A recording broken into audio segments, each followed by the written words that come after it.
Welcome to European Startup Universe Talks. In this series, we will meet startup founders, entrepreneurs, investors, and major stakeholders of the startup ecosystem. They will let us in on the challenges and the successes of their career, their view on the current state of the startup field, and give vital advice for those in the beginning stages of their startup journey. If you're in the early stages of your startup and are looking for an opportunity to take it to the next level, join the 6-week European Startup Universe initiative of your country. There you will get founding opportunities, meet with experienced experts and founders, and network with the startup community and much more. Let's make the EU the global powerhouse for startups.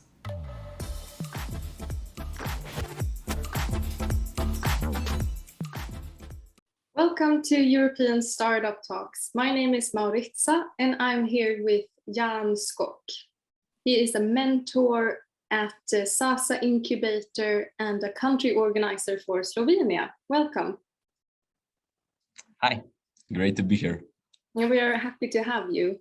Could we just start with the SAŠA Incubator? Could you tell me a bit more about what you do? Okay. SAŠA Incubator, we are a regional incubator in mid-north Slovenia, I would say. We are situated here in Velenje, city of 35,000 inhabitants. And yeah, our main goal is to help entrepreneurs, to help young and others that are starting their business path to be as successful as possible by providing them free counseling, mentorship, including, experts from various fields that we cannot cover by ourselves. And of course, building a startup community here in our part of Slovenia. We have many different startups from various fields that we try to connect and to build them that they could find synergies with one another. And to have a good time by being entrepreneurs and to be successful by doing it. What would you say was the reason that you were drawn towards this particular career field?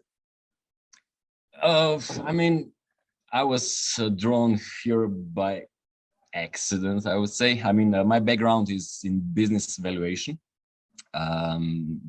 It had some counseling as well, but it's more of a strict business, more empirically proven, and I worked that since my years studying, and then I was simply invited to work at SAŠA Incubator when now co-worker went to maternity leave, and it was presented to me, okay, come to us for a year, you'll get some new connections, it would be fine, you'll have a good time, you'll meet some new and young people. And I would say, okay, why not?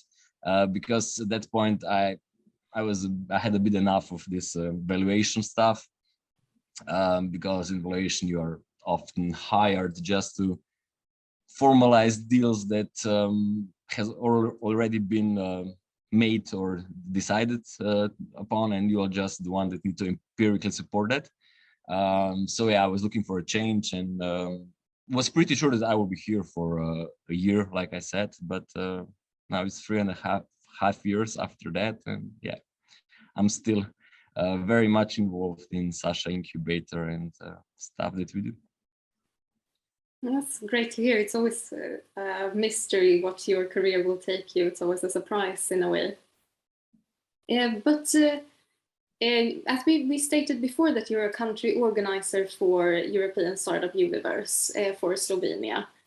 Could you tell me a bit more about what that entails?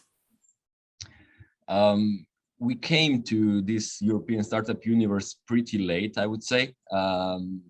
Other countries, I think, were in communications before we joined, but still, we decided that this transnational initiative is something that we would like to be part of. And I'm the one that's leading it. Others are, of course, involved in our program, in our preparation for a program. Right now, my main goal is to find the most suitable speakers, lecturers for workshops, to find as intriguing entrepreneurs with good stories that would intrigue others to join our program. And yeah, I think that if we will have interesting people participating and sharing their knowledge, and experts, of course, that startups will also see the opportunity to join, because there are quite a lot of similar activities in Slovenia trying to boost connection with startups and investors. And I think that the main difference in ESU is that it's transnational, that it's connecting others. So yeah, that's the main goal right now for me as a country organizer, leader or project manager, to be able to pitch that to other organizations like us and to startups that we are looking forward that they will join. What would you say is the strength of being a transnational team? I mean, I think that connections are everything in business, and for Slovenian business startups or entrepreneurs in general, the internal market is too small for most of them. So being able to expand out of the borders is crucial, pretty early stage.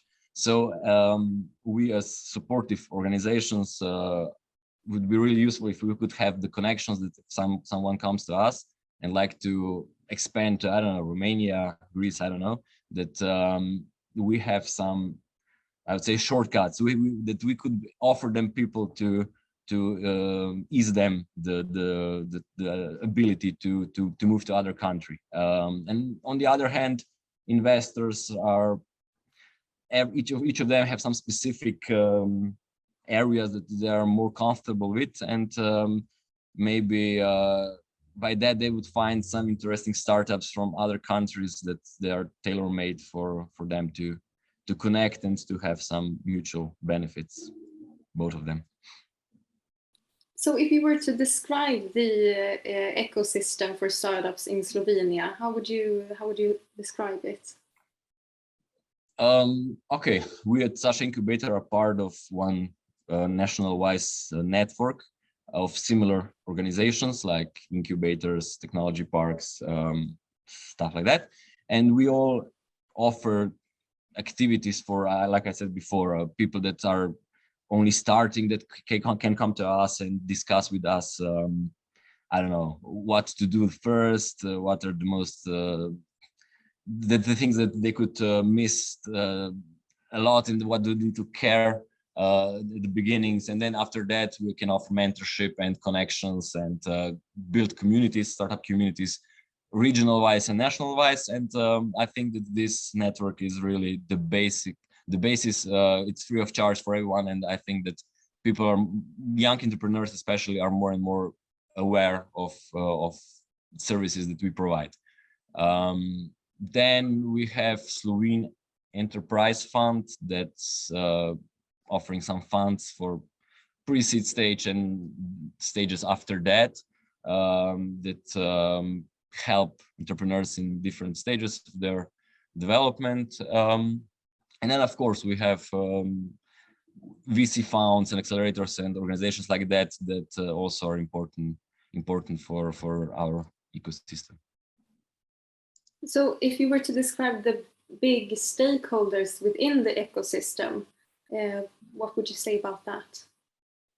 Okay, I mean, Slovene Enterprise Fund is the public institutions that, for example, every year they fund 40 startups, pre-stage fund ups with 54,000 euros every year. So that's, I don't know, one initiative that is useful for startups in early parts, and they also offer other instruments that are useful. Like I said, our incubator and organizations similar to us, and then you have accelerators and especially VC funds that are specialized. I don't know, Silicon Valley, others are more European oriented, Balkan oriented. All of them are important for our ecosystem. Yeah. You touched upon it a bit lightly before, but I would like to go back to it a little bit about the what would you say is a necessary tool for somebody who is in the beginning stages of the startup career, or maybe just have an idea but don't know really what to do? I would say that listen to the people that succeeded, but not those that are already in multi-million valuated companies, but those that started a year ago and are, I don't know, now a part of team of, I don't know, 5 to 10 people. Look up to the stories that are one step in front of you, and try to mimic and try to use their knowledge, their cases to your advantage. I would say that that's the most important thing. The other is use people and organizations like us that offer free of charge counseling and activities, because I think that don't just innovate in your garage and don't tell anyone about your idea. You have to spread the word. You have to find people that you can trust and to share them what do you plan to do, and listen to experts and listen to your potential buyers as soon as possible. I would say that the main problem is that you need to find the problem that you are solving and people that you are solving it for, and try to you need to listen to them very carefully. And yeah, and the other thing is that idea by itself is not worth much. So that's what I have learned in past years, that very good business ideas didn't evolve as it should. And many times the ideas that I didn't find very intriguing were quite successful because the people behind the team behind the idea is, for me personally, more important than the business idea by itself. Okay, that's very interesting. It's a bit of a different take, because sometimes we feel like, okay, you have the idea and that's all you need, but it's about the people behind it more, maybe. I think so, yeah. But you said earlier that don't look up to the companies and the startups, the people that are already really, really successful and millionaires. What do you mean by that? Could you elaborate? I mean that if you are at the beginning, just founding the company, the startup that is, I don't know, maybe only a few years old, but already have been, I don't know, in few markets and have 50 people, and I don't know, it's 3-4 millions per year in income. They are probably in a different state of mind, and they have different problems that are facing. And in many cases, I said it's okay to dream big and to think what will you do, but in the line from 0 to 100, first you need to come to 1 and then to 5, and you need to set yourself small steps.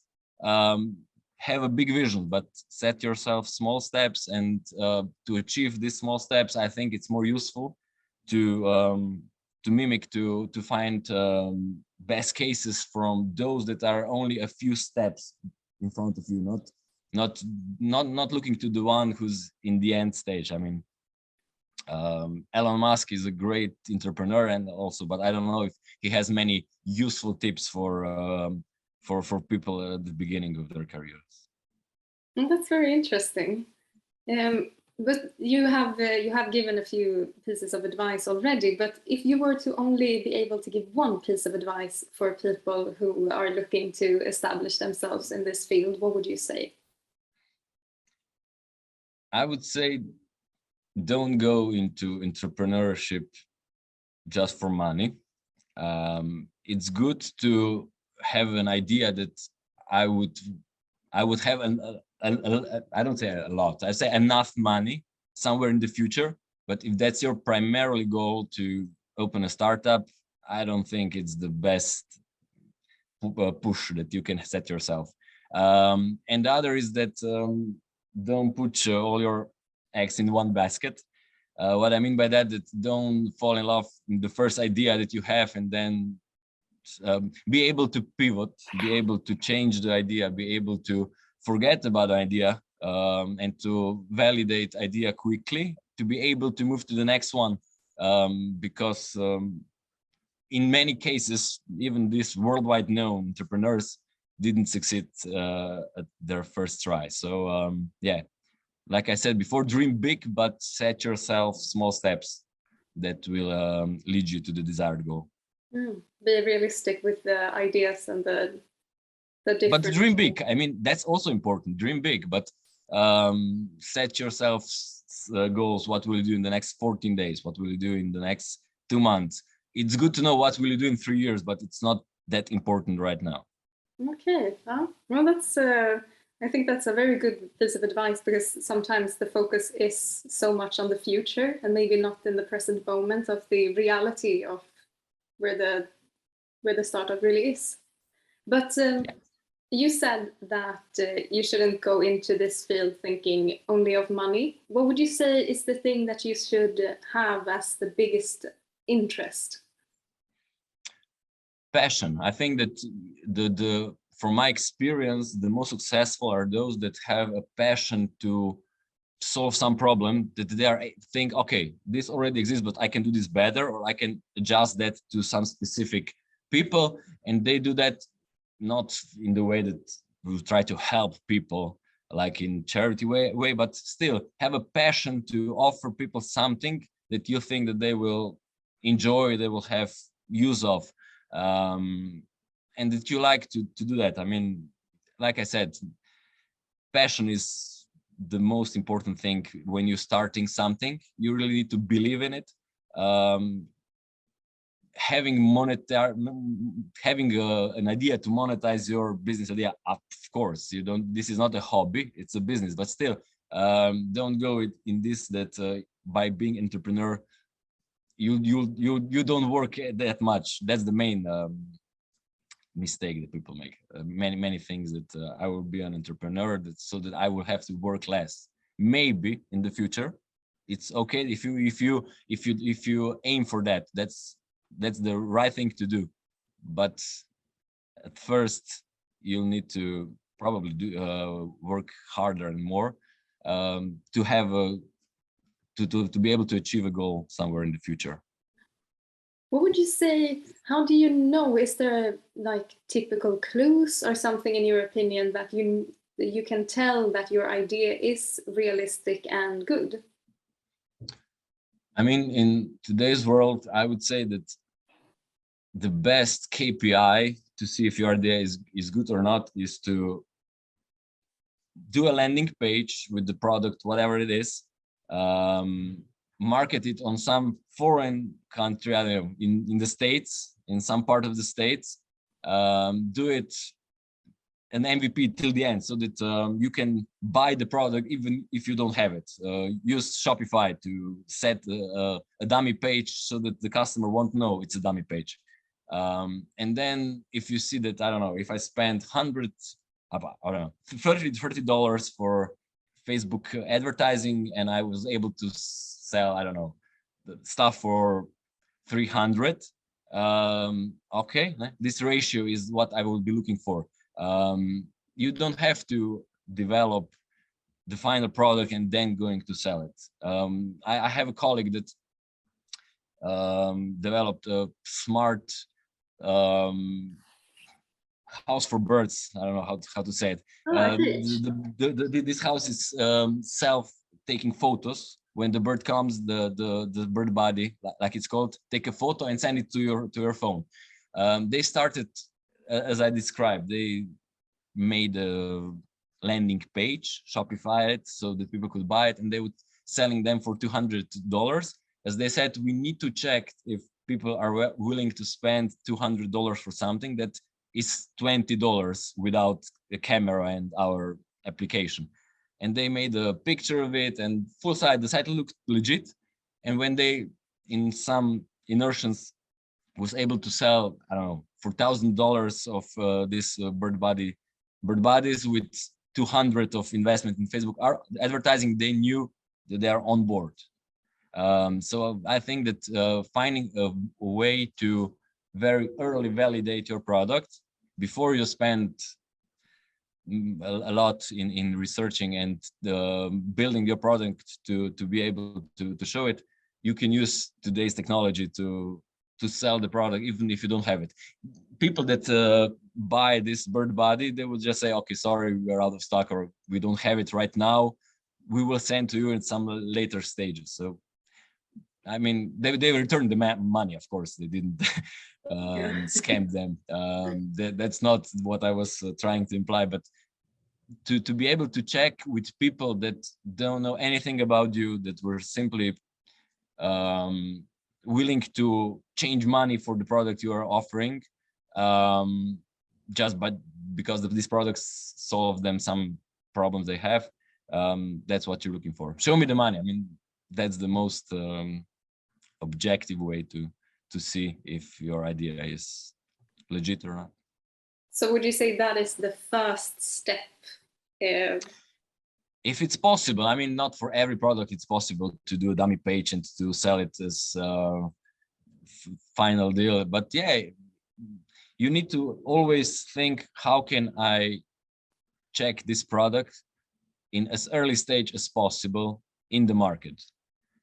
And don't validate your business with your friends and family. Never, ever. It's nothing good comes out of it. I mean, people are aware of that, but still many are then still listening to the friends and family, even though they said they won't. So yeah, you need to use social media, use other channels that will direct you to the people that are you implying that will buy your product, and try to sell them, even though you know it's not the final product. Try to sell it, because if it's really solving a problem that they are facing, they would hopefully buy it, even though it's not the final product yet. Why is it such a big mistake to turn to your family and friends for advice? Because they are really not objective. I mean, either they are not supportive, because I don't know, from historical level, that they are not so into the entrepreneurial logic, that you go on the free market and sell stuff that you don't have any confirmation that you will be selling, or they would be too supportive. Yeah, great, you are an entrepreneur, great. Yeah, you'll define this toy that you're making is the best. I'm sure everyone will buy it. These are not useful advices and useful reviews, I would say. You need to find people that are not. You can talk to the friends of your friends if you don't know them, if you don't know them directly, or good if there are some acquaintances of yours, but don't talk with people that won't harm you. They won't tell you what they mean, because they don't want to mess the relationship with you. I mean, at least in my experience, family and friends are not very useful for validating ideas. So essentially, look outside your close circle for business advice and feedback. I would say so, yeah. If you were to look at Slovenia's current state of support and education, etc., for building a startup, would you say that something is lacking, or how do you feel about the current state of the field? I think that the biggest problem is that we are not teaching kids in schools about entrepreneurial life and entrepreneurship in general.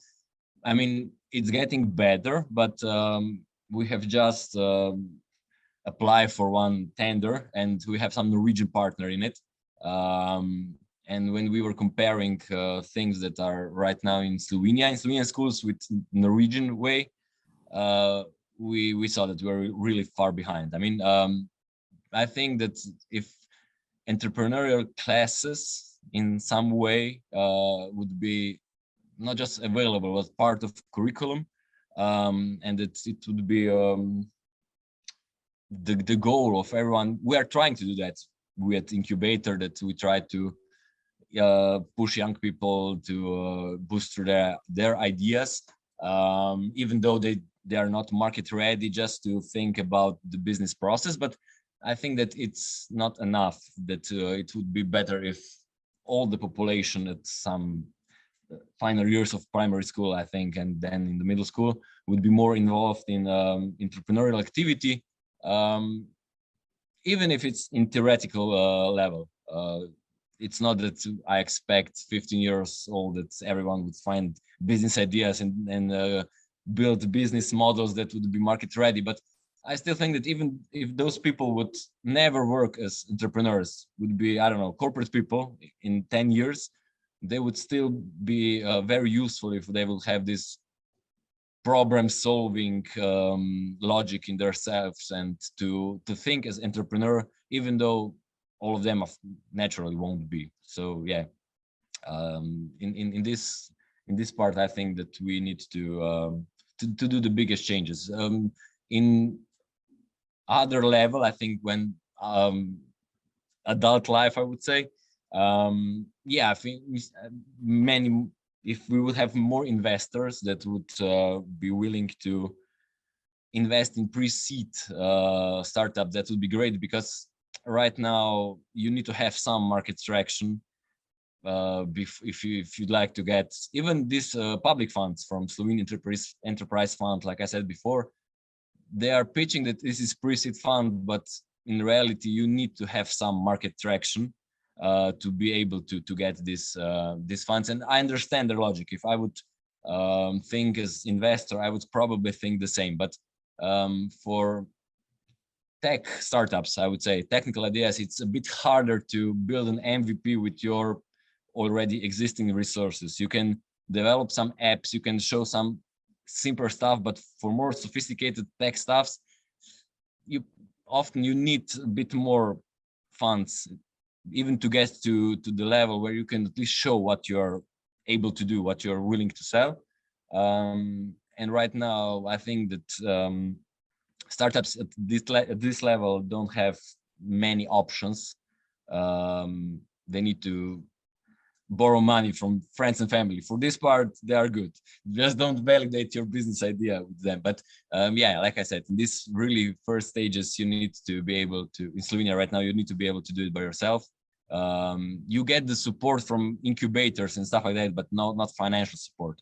You need to get to at least some market traction with your own funds, I would say. And that's problematic for some fields. Yeah, of course, it's not always possible.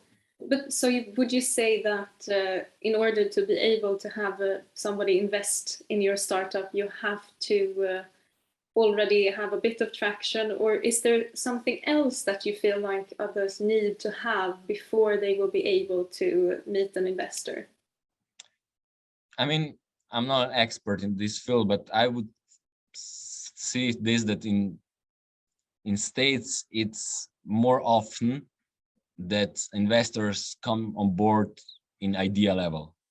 And in Europe in general, not only in Slovenia, investors like to see a bit more before they jump on board. I'm not an expert, it's my opinion only, but I think that it's also the numbers that they are dealing with. Investments in USA are 10 times greater in general, I think, to startups than in Europe, because they are more accustomed to bigger numbers, I would say, in investment, and also on the other hand in returns. And yeah, I think that in Europe, the investors in general are a bit more restrictive, I would say. I would probably act the same way. So I totally get why they want to see some confirmation in the market. But because of that, some teams don't ever show their products. They don't have the opportunity to be even given a chance. So it's a bit more challenging in that sense to operate in Europe compared to the US. I think so at pre-seed level, but I think if initiative like ESU will be successful, then investors will probably see more successful cases when they did good investments and make money out of it. That with bigger funds, with angels being able and willing to spend more on pre-seed startups, that this will then, I think, they will be more willing to invest if they would get results. That's simple as that. They also need to get returns to their money. So if we as supportive organizations could help them, that we are trying to send startups to investors to meet with each other when we think they are investment ready. I think that our task at Incubator is to help startups get to the investment ready level. And we need to then know, okay, this investor look for startups in this stage and the other look for something else. No one looks for idea stage, I think, and that gives some problems, but that's not the solution that we could make.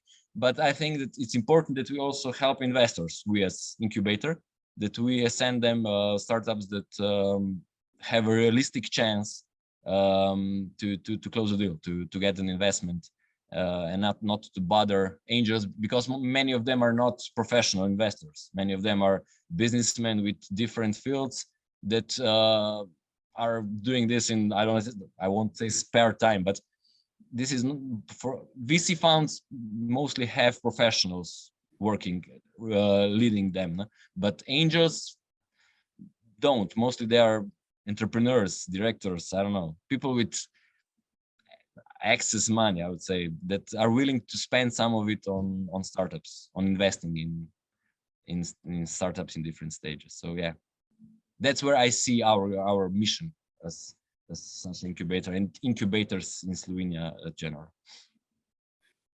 Well, that's a good way to start, to make the people investor ready.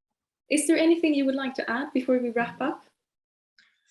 I mean, I enjoyed our conversation. So yeah, no, we covered many different topics. I don't have answers for many of them, but yeah, it's good to be theoretical about stuff, and then you'll see that in reality, you do your best, you see what you can do and what you can't. But yeah, I think that this ESU initiative is great example of how to make Europe bigger, I would say, because one more reason why in the States it's easier to get funding, I would say, and bigger funding, because they're bigger in general, and making Europe as big as States would definitely help. But yeah, because of all the cultural and linguistic barriers that we have, we need to work a bit harder and a bit more to be able to connect and to present ourselves as more unified entity. That's great. But I feel like it's a challenge, but not impossible. So we're hopeful for the future. But thank you so much. It was a pleasure talking to you, and we were really happy to have you on our podcast. Thank you too, Maritza.